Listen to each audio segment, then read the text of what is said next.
Nice to drive over here without the slop and the snow.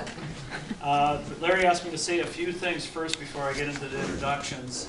Just to let you know what's happening in Lansing, and I'll take some quick questions if you have them. We are dealing with the Flint water crisis. The Flint water crisis is not Governor Snyder's fault.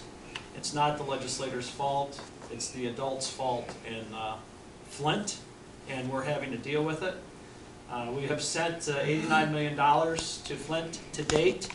That's in the form of filters, water, in there, changing the water system back to the Detroit public water system, cleaning out some of the pipes, and getting things somewhat back to a usable flow of water. Now, I will tell you that Flint government is asking the state government to pay for their whole infrastructure rebuild, which I will not vote for.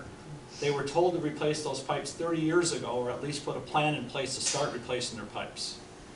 I will mention this, that my 5 years in Lansing, I have been brought back in on a Friday, mostly always on Friday, to appropriate extra dollars for crises. Only one has not been in a major city that has refused to take care of itself over the years. One was the Duck Lake fire in the UP.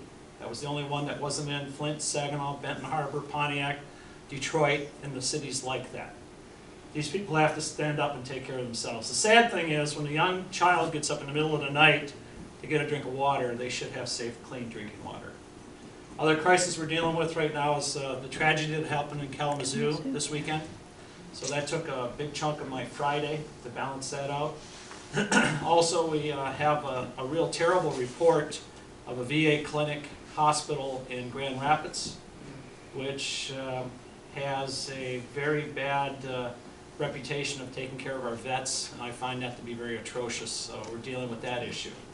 The Adjutant General put out a report 6 months ago that somebody was sitting on that never passed it up the ladder. So we're going to be dealing with that. So Larry, if you want, I could take a couple of quick questions before I move on. Anybody? No? Okay, very good. Then we're moving on.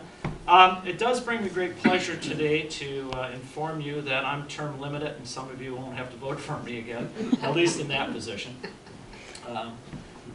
With us tonight are two ladies that have stepped up to put their hats in the ring, and I want you to know that it's a very daunting task to run for political office of any size. The 106th district consists of 4 full counties and 13 townships in Sheboygan County. There are colleagues of mine downstate that have half a township, or maybe 2 townships. So when you throw your hat in the ring in a district that size, you are willing to do a lot of driving. You are willing to, and I see Dave Chandler in the back. I apologize, Dave. I didn't see Dave. Dave also is running. I was only asked to talk about these two tonight, Dave. So Dave Chandler is also running in the back, by the way. So when you throw your hat in the ring to do that, you show some dedication to want to move forward. So I was asked to introduce 2 of those candidates tonight. First, I guess I'll introduce Sue Allor, who's not going to be speaking tonight. She's going to be speaking to you next month. Sue is from Sheboygan County. She is a retired nurse. Her and her husband own 2 auto body repair facilities, so they're small business people. Sue is a very active quality member of the GOP group in Sheboygan County. She's also a county commissioner in Sheboygan. Sue's a great lady. During my campaign and other Republican campaigns, she's been right there putting up signs, getting out the votes, getting on the phones. So she certainly stands up and puts the Republican movement first. So she's going to be speaking to you next week. So if you have an opportunity, make sure you chat with Sue on your way out. Tonight speaking will be Jackie Krawcziak. Jackie's sitting in front. She's going to get up to the podium here in just a minute.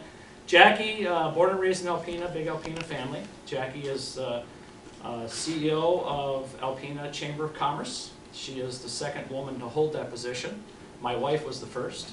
Sorry, Jackie. My wife served in that position some 25 years ago. Jackie's done an outstanding job in Alpena. She's raised the membership for the Alpena Chamber of Commerce. She's got a very good fiscal responsibility. She's got a master's degree in communications. She is a fiscal conservative. I think she would serve us well. You will have to balance all 4 of these candidates out when you have a chance to vent each and every one of them. So I suggest you ask questions and make sure you're looking for the answers that you want.